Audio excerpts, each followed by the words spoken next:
A'udhu billahi minash shaitanir rajeem. Bismillahir rahmanir rahim. This is Fazail-e-Amaal. We are reading the stories of Sahabah. This is chapter number 3, the abstinence of the Sahabah.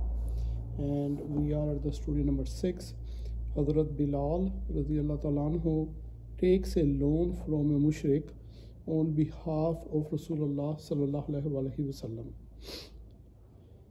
So this is one of the companion of Prophet Muhammad sallallahu alaihi wasallam, Hazrat Bilal. He's taking a loan from a non-Muslim on behalf of Muhammad sallallahu alaihi wasallam. Someone once asked Hazrat Bilal radiyallahu ta'ala anhu about how Prophet Muhammad sallallahu alaihi wasallam met his expenses. He replied, Rasulullah sallallahu alaihi wasallam never kept back anything for future use. Whenever a person in need of food or clothing came to Rasulullah sallallahu alaihi wasallam, he would make him over to me and I would arrange for his needs by borrowing money from someone. Once a Mushrik, non-Muslim, came to me and said, I have plenty of money to spare. Whenever you need to borrow money, come straight to me without going to anyone else.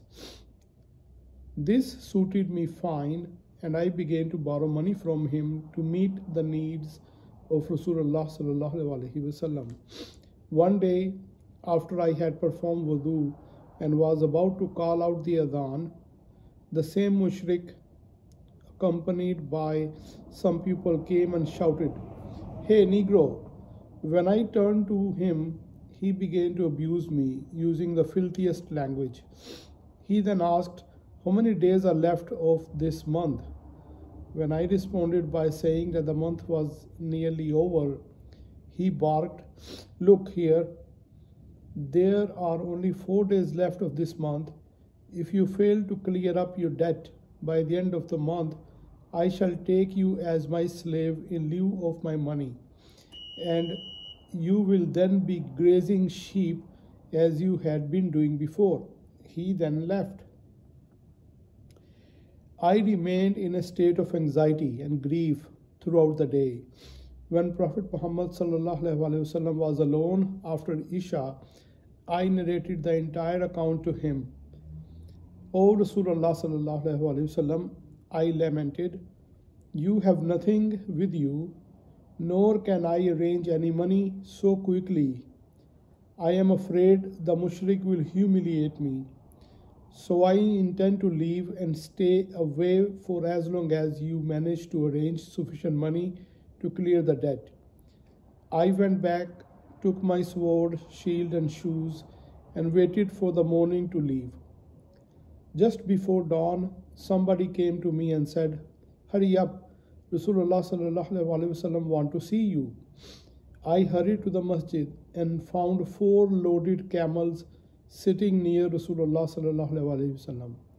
He said, Good news, O Bilal, Allah subhanahu wa ta'ala has arranged to settle your debt. The chief of Fidak has sent these camels with their loads to me, so take them away. I thanked Allah subhanahu wa ta'ala, took the camels and cleared up all the debt. Rasulullah sallallahu alaihi wasallam remained in the masjid all the while. I eventually returned and reported, Alhamdulillah, all the debt are now settled. O Rasulullah sallallahu alaihi wasallam, is there anything left over? He asked. Yes, I replied, there is still a bit left over. Go and spend that as well, he instructed, for I shall not go home until it is all spent. Rasulullah sallallahu alaihi wasallam kept sitting in the masjid all day long.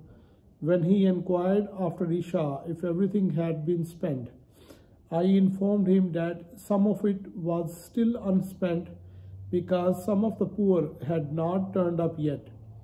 Rasulullah sallallahu alaihi wasallam then spent the night in the masjid. Rasulullah sallallahu alaihi wasallam again summoned me for the following day. Summoned me the following day after Isha to ask if all was spent. This time I assured him that all was spent, saying, Allah has blessed you with peace, everything is now spent.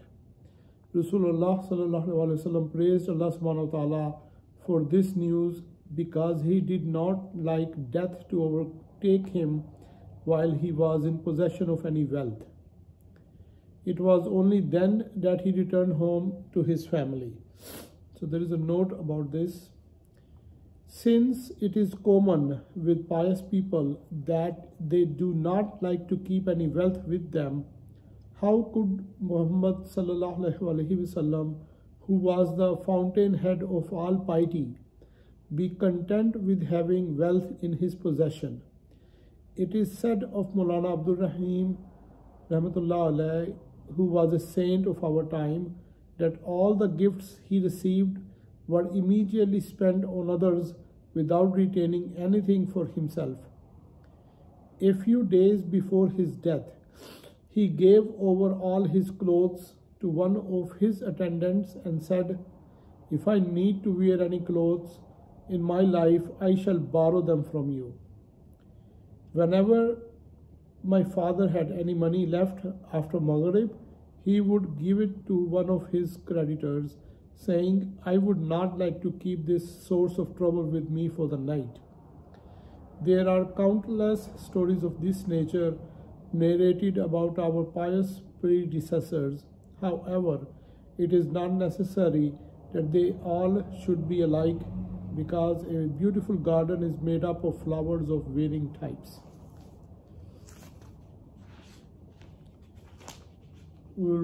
Another one, story number 7.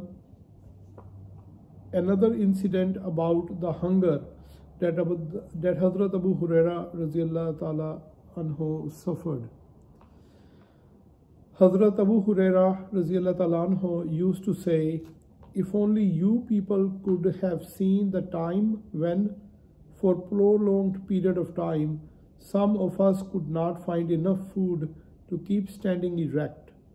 Because of my extreme hunger, I would lie on my belly with my stomach pressed against the ground, or I would keep a stone tied to my abdomen. I once sat by the wayside, waiting for some people to pass my way. When Hazrat Abu Bakr radiyallahu ta'ala anhu passed by, I started to speak with him with the intention of continuing the talk until we reached his home, where he would invite me to share his meal. However, this did not happen, probably because Hazrat Abu Bakr radiyallahu ta'ala anhu did not realize his need or did not have anything to serve him. The same thing happened with Hazrat Umar radiyallahu ta'ala anhu passed by. Rasulullah sallallahu alaihi wasallam was the next to pass by. A smile spread on his face when he saw me, for he at once divined why I was sitting there. "Come with me, Abu Hurairah," he said.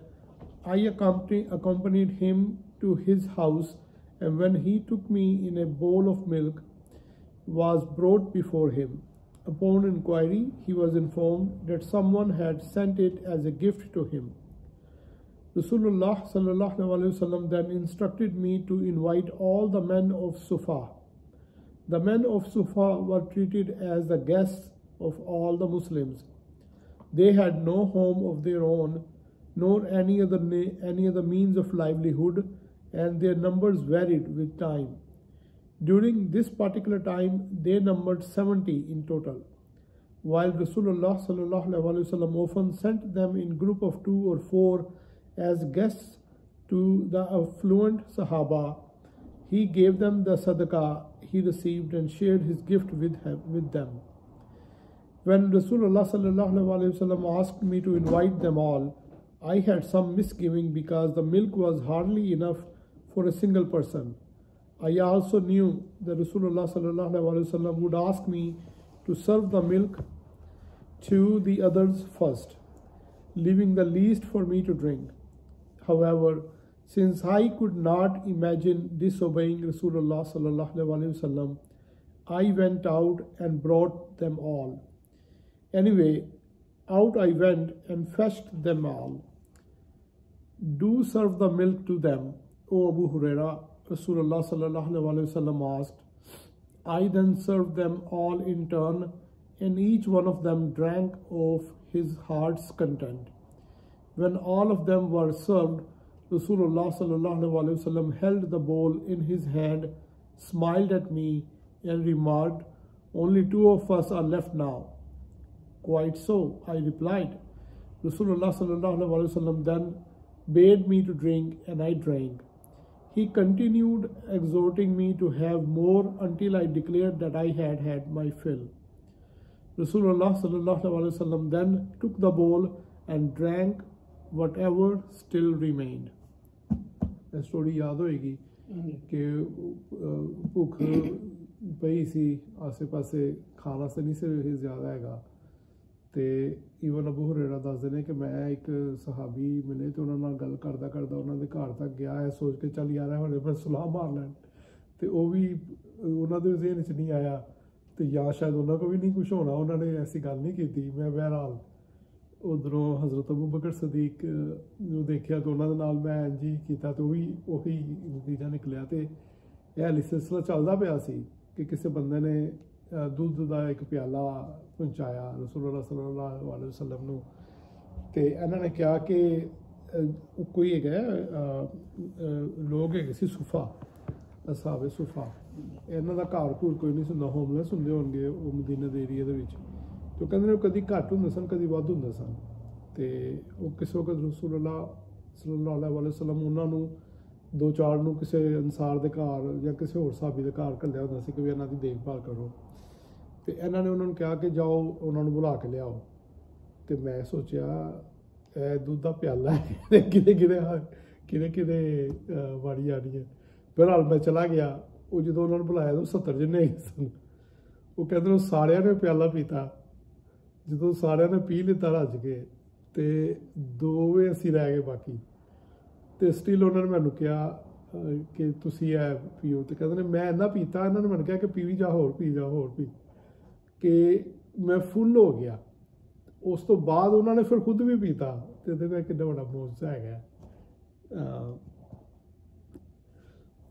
So we will call this off because we are reaching the end of the chapter. Allah Ta'ala ਨੇ ਬਹੁਤ ਦਿਖਾਏ ਨੇ। ਹੁਣ ਜਿਹੜੀ ਅੱਜ ਜਦੋਂ ਅਸੀਂ ਹੱਜ ਕਰਨ ਜਾਂਦੇ ਹਾਂ, ਹਾਂਜੀ, ਉਹ ਜਿਹੜੀ ਖਜੂਰ ਲੈ ਕੇ ਆਉਂਦੇ ਹਾਂ ਬਗੈਰ ਗਿਟਕ ਤੋਂ, ਹਾਂਜੀ, ਇਹ ਵੀ ਆਪ ਜਨਾਬ ਦਾ ਮੌਜਜ਼ਾ ਹੈ। ਹਾਂਜੀ, ਕਿ ਕਾਫਰਾਂ ਨੇ ਕਿਹਾ ਸੀ ਕਿ ਇਹ ਮਜ਼ਾ ਤਾਂ ਵੀ ਇਹ ਜਿਹੜਾ ਨਾ ਖਜੂਰ ਦੀ ਗਿਟਕ, ਇਹ ਜਿਹੜੀਆਂ ਲਾਈਆਂ ਨੇ ਖਜੂਰਾਂ, ਇਹ ਖਜੂਰਾਂ ਲਾਓ ਤੇ ਸਵੇਰੇ ਉੱਠ ਕੇ ਫਲ ਵੀ ਦੇਣ।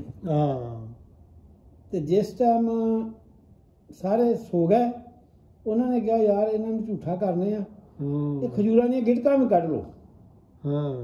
ਉਹ ਜਿੱਥੇ ਦੱਬੀਆਂ ਸੀ ਨਾ, ਉਹ ਖਜੂਰਾਂ ਦੀਆਂ ਗਿਟਕਾਂ ਵੀ ਕੱਢ ਕੇ ਲੈ ਗਿਆ ਕੁਫਾਰ। ਉਹ ਜਦੋਂ ਸਵੇਰੇ ਉੱਠ ਕੇ ਦੇਖਿਆ, ਉਹ ਖਜੂਰਾਂ ਫੇਰ ਵੀ ਉਗੀਆਂ ਨੇ ਔਰ ਉਹਨਾਂ ਨੂੰ ਫਲ ਵੀ ਲੱਗਾ। ਆਪ ਜਨਾਬ ਨੇ ਜਦੋਂ ਉਹਨਾਂ ਨੇ ਬੁਲਾਇਆ ਆ ਗਏ ਸਾਰੇ ਲੋਕ, ਤੋੜ ਕੇ ਦਿਖਾਇਆ ਉਹਨੇ ਕਿਹਾ ਲਓ ਇਹ ਕਿਹੜੀ, ਇਹਦੇ 'ਚ ਤਾਂ ਫਲ ਹੈ ਨਹੀਂ। ਜਨਾਬ ਨੇ ਫਰਮਾਇਆ ਉਹ ਤਾਂ ਤੁਸੀਂ ਲੈ ਕੇ ਕੱਢ ਕੇ ਰੱਖਾ, ਇਸ ਵਾਸਤੇ ਉਸ ਖਜੂਰ ਦੇ ਵਿੱਚ ਗਿਟਕ ਹੀ ਨਹੀਂ ਹੈਗੀ। ਚਲੋ ਅੱਲਾਹ ਤਾਲਾ make it easy for us all. Thank you very much. Assalamu alaikum wa rahmatullahi wa barakatuh.